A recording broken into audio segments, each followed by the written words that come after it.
Vacilfrutta, Adriatica, la Valle dei Sapori, un nuovo mondo alimentare. Avacil di Breda, Treviso. Ben ritrovati a un nuovo aggiornamento meteo. Bel tempo sulle nostre regioni, sarà infatti per lo più soleggiato un po' ovunque, ma con locali e innocui addensamenti. Vediamo la situazione nel dettaglio. Sul Veneto sole splendente, oggi su tutto il territorio della nostra regione, con il cielo che si presenterà sereno o al massimo poco nuvoloso sui settori più orientali. Diamo anche uno sguardo alle temperature. Le massime saranno comprese tra 8 e 10 gradi, valori minimi tra lo 0 e i 3 gradi.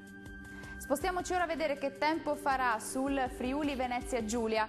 Poche novità, anche qui bel tempo soleggiato oggi su tutta la nostra regione, con il cielo che sarà al massimo poco nuvoloso. Più nubi potranno peraltro formarsi sul Triestino, ma sempre del tutto innocue.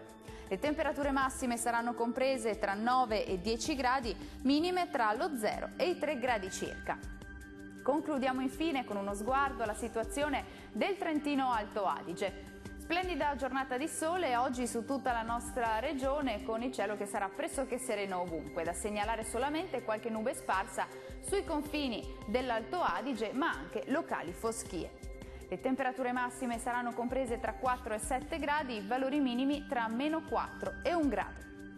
Il mare sarà generalmente mosso, i venti moderati da nord-est. Dal meteo è tutto, arrivederci!